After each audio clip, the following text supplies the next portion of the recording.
Alhamdulillah. Alhamdulillah akhirnya tersambung. Assalamualaikum, Guru. Selamat sore. Wabarakatuh. Enggak. Sehat, sehat, sehat kan, Pak Ustaz? Udah mulai ini, boy.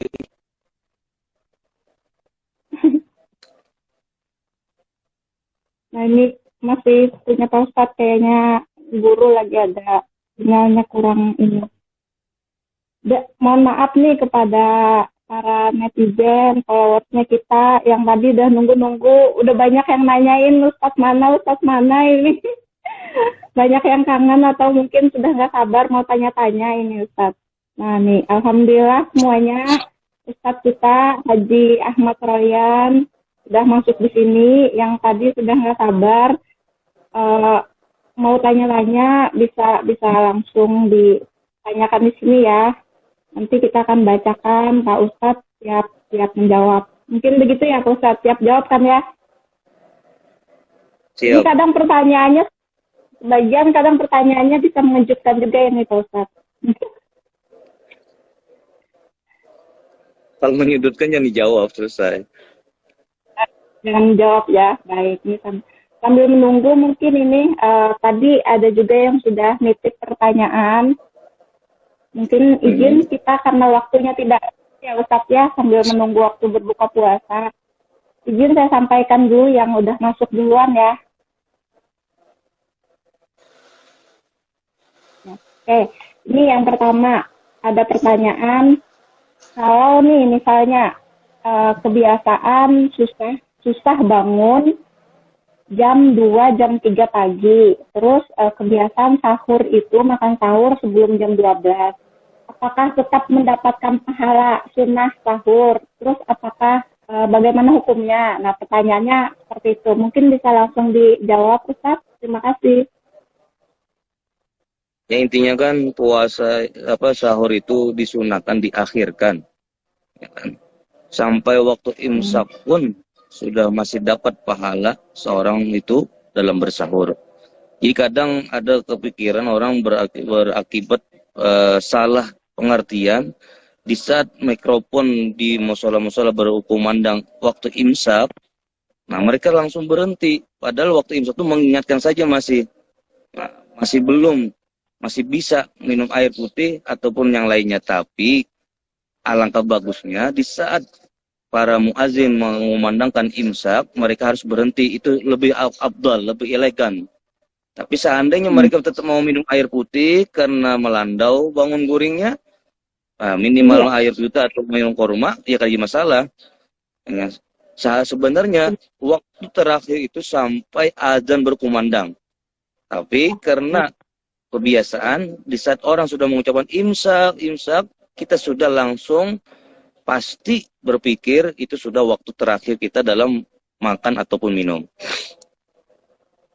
Artinya masih tidak apa-apa ya, misalnya sahur sebelum jam 2. Nggak apa-apa, oke. Baik, terima kasih Ustaz yang tadi bertanya. Semoga live saat ini bisa mendengar jawabannya ya, udah tenang ya mungkin. Assalamualaikum Ustaz, baik, mau tanya apa hukumnya sudah azan subuh tapi kita belum mandi junub, terima kasih. Asal melakukan hubungan suami istrinya ialah setelah pada malam hari ialah sebelum imsak, tapi dia tetap belum melaksanakan mandi junub, tapi sudah niat untuk berpuasa besok hari, maka sah. Tapi kalau bisa setelah melakukan hubungan suami istri bersegera mandi junub, karena kita inginnya dalam bulan Ramadan ini dalam hal keadaan tubuh kita pun suci, karena kita menyambut bulan yang suci. Jadi kita menyambutnya harus jiwa ataupun anggota tubuh kita dalam keadaan suci. Masalah setelah azan subuh, setelah sholat subuh, orang sholat subuh kita baru mandi junub, boleh kada? Boleh. Asal kita harus membersihkannya segera mungkin. Itu aja. Asal tadi melakukan hubungan suaminya sebelum waktu imsak. Namun sesudah imsak melakukannya, maka bayar kafarah. Oh, jangan setelah imsak ya Ustaz ya. Bahaya kan Bu. Baik. Ini terus ada pertanyaan juga nih lagi Ustaz. Mungkin yang tadi sudah terjawab. Ini dari Rizal Iduk. Kalau amun mengorek telinga sama mengorek hidung batal ya puasanya Ustaz. Nah, itu gimana Ustaz? Al-Imam Al-Haddad pernah diberi pertanyaan seperti itu. Gila. Tentang mengorek telinga ataupun mengorek hidung. Beliau mengatakan langsung menggerakkan tangannya bahwasanya itu bisa membatalkan apabila terlalu memasukkan korekan itu ke dalam. Gila. Makanya tadi ada isyarat Al-Imam Al-Haddad bahwasanya lebih baik kita jaga hal-hal yang meragukan yang membuat pembatalan dalam berpuasa.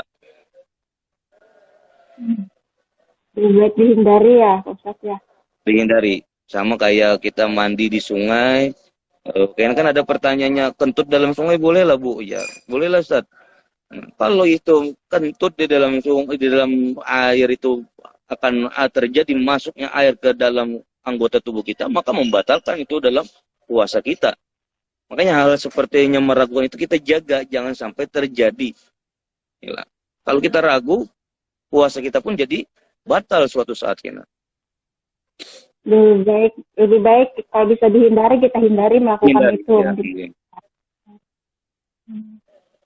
Oke, ini sama kayak gini Bu ya, masalah ya. Siwak, ya kan? Siwak itu digunakan tiap-tiap sholat, ya kan? Tapi siwak bisa menjadi makruh, padahal itu hukumnya sunnah hari-hari, bisa menjadi makruh hukumnya apabila kita bersiwak di saat siang hari. Makanya rehul fam, baunya mulut orang yang berpuasa itu lebih bau daripada baunya misik di surat kelak. Itu menyatakan bahwasanya jangan kita terfokus karena bau di dunia, langsung sikat gigi, akhirnya halnya makruh kita lakukan. Itu aja. Tapi juga jangan sementang bau mulutnya langsung dicium-cium ke orang lain. Kesian lagi orang, bisa emosi orang. Jangan mentang-mentang ini bau surga diciumkan ke sana kemari gitu ya Ustaz ya. Bisa bakal lain Bu, bahaya kena. Siap. Jadi nih semoga nih yang nonton hari ini luar biasa Pak Ustaz yang ikut live sama kita. Kalau dilihat di akun kita ini sudah 46 orang. Semoga bisa menyimak ya. Ini ada lagi nih Pak Ustaz. Oh ini tadi kalau kentut di dalam banyu udah terjawab ya. Ini Ustaz kalau mandi tapi membasahi rambut saat puasa boleh nggak Ustaz? Nah, gimana ini Ustaz jawabannya? Yang namanya mandi itu pasti basah rambut, ya kan? Tapi perlu dijaga di saat kita mandi, jangan sampai lubang-lubang yang bisa memasuki air, kita jaga, kita perhatikan. Mandi yang biasanya kalau nggak bulan puasa setengah jam, usahakan mandi di bulan puasa 10 menit atau 5 menit. Jangan mandi di bulan puasa, berendam dalam WC 2 jam, itu batal puasa.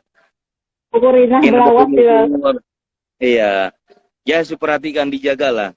Selain yang lubang-lubang ini, lubang telinga, lubang hidung, lubang mulut, hanya berakibat apabila air masuk, membatalkan puasa kita, maka kita jaga.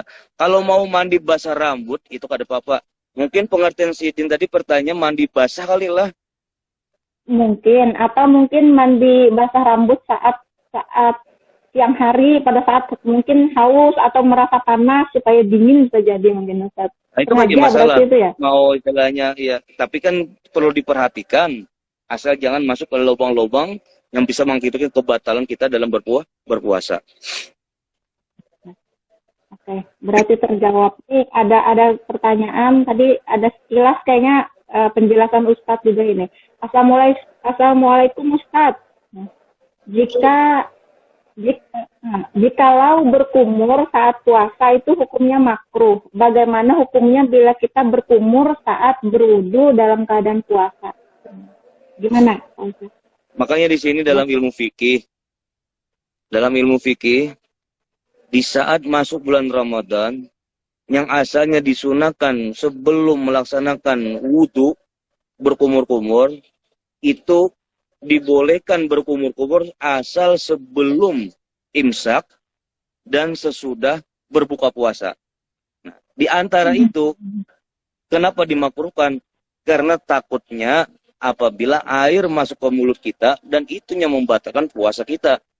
Makanya jadi makruh. Sama bersiwak, sama sikat gigi. Kalau sudah di siang hari sikat gigi ataupun bersiwak ataupun berkumur-kumur, itu makruh untuk apa? Menghindar kita daripada terjadinya batal kita dalam berpuasa.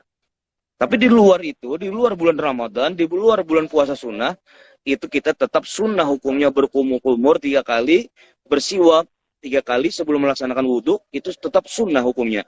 Tapi kalau sudah di bulan Ramadan, itu yang sunnah bisa menjadi makruh apabila yang ditakutkan membatalkan puasa kita. Artinya sebaiknya dihindari juga berkumur Ya, dihindari. Baik.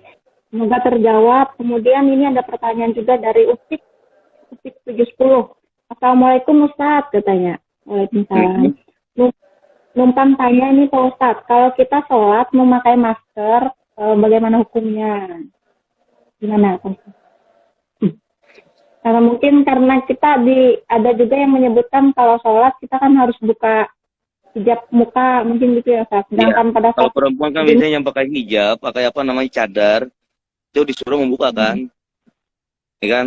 Ya, nah sekarang kita disuruh pakai masker, benar juga nih. Gimana Ustaz? Nah, masalah masker, sekarang kondisi negara kita, kondisi dunia memang sudah darurat dalam masalah COVID, penyakit. Nah, yang namanya pakai masker itu kan ikhtiar kita. Tapi kalau seandainya dalam sholat terserah kalian, mau kalian buka, ialah supaya anggota itu kan hidung nggak masuk anggota sujud, masuk anggota sujud cuma dahi, telapak tangan, 2 lutut dan di kaki. Nah itu aja. Tapi lebih alangkah eloknya dalam masalah COVID ini kita jaga juga ikhtiar kita. Memang kita semua yakin Allah Ta'ala semuanya, tapi kita harus ada ikhtiarnya juga. Kalau kita tawakal belum ikhtiar, jangan harap, jangan mimpi. Yalah, kalau orang mau kaya pun harus ada ikhtiarnya, begawi, jangan guring.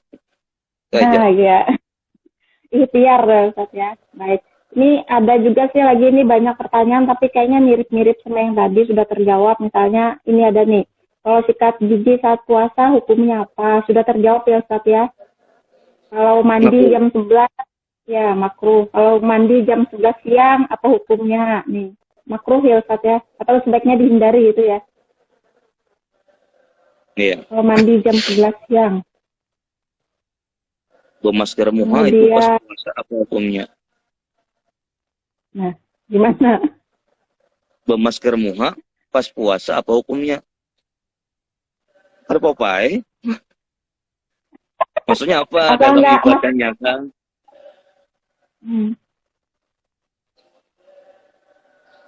Mungkin maksudnya ini pakai masker. Masker alatmu apa? Ya, yang semacam supaya glowing tuh kan? Mungkin supaya glowing. Supaya mencilang aja orang lo ya lah. Supaya mencilang. Apa?